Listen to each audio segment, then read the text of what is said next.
Hi friend, it's Cassidy. We know the biggest question is always, what's it gonna cost? I totally get it. We had the same question. That's why we went full on accountant mode for 6 months. We tracked every single rupiah we spent, from rent to a tube of toothpaste, to give you the ultimate truth.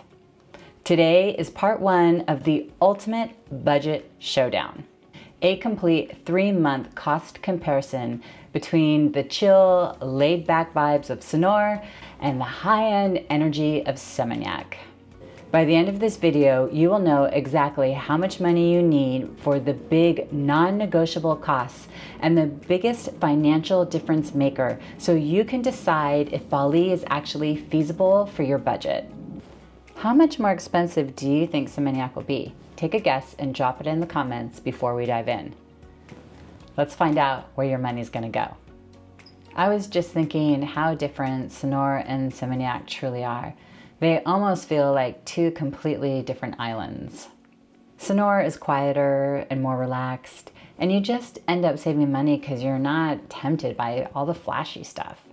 But then you've got Seminyak, the hustle and the bustle. You've got the beach clubs, the nightclubs, the upscale restaurants, and the high energy vibe.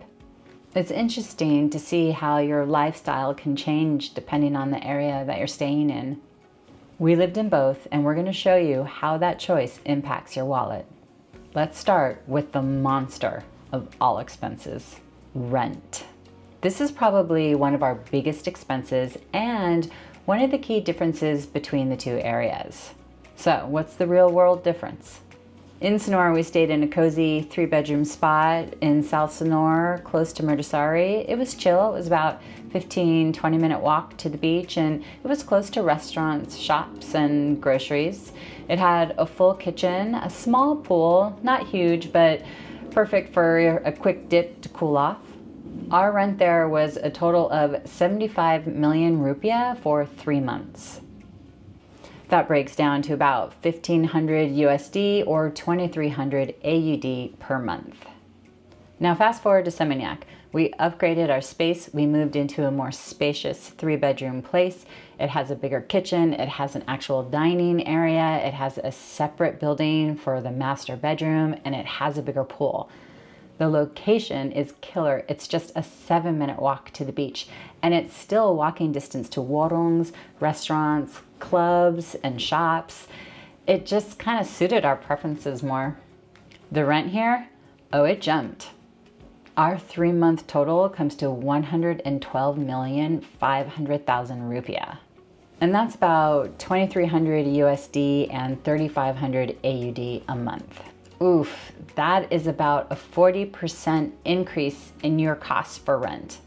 But remember, you get those added features and conveniences if that's your priority. Okay, here's an important tip you need to know about rent. Even though I'm breaking down these big numbers into monthly costs, you typically pay for your entire lease upfront. That's usually how it works here.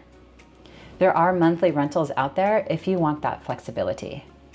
Alex and I found that the security of a long-term lease felt better and less stressful, and so that's what we prioritized. Before we move to food, let's talk about the big initial expense, your visa. This is the one cost that is exactly the same whether you stay in Sanur or Seminyak, but it is essential for anyone planning to stay long-term. Here's the key takeaway for you.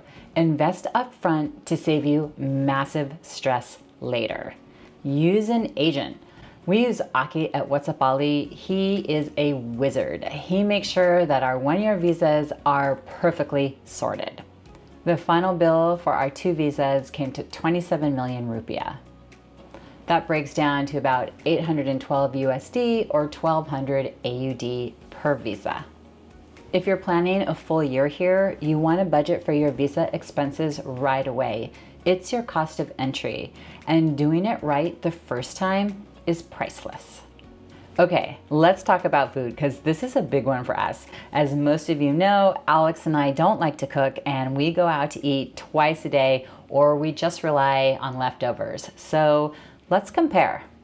In Sanur, we kept it pretty low key. We ate at local warungs, the night market, or mid-range Western spots.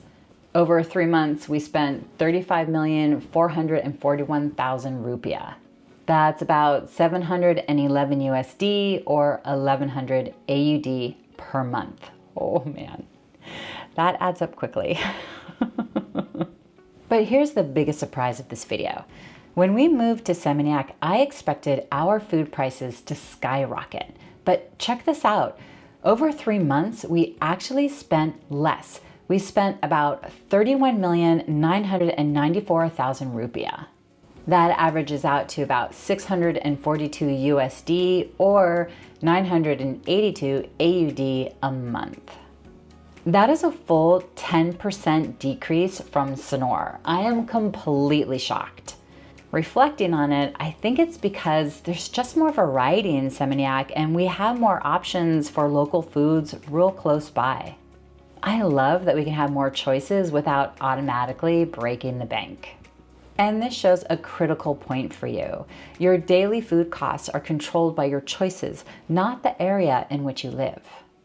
So what's the big picture so far? That massive difference in your budget is rent.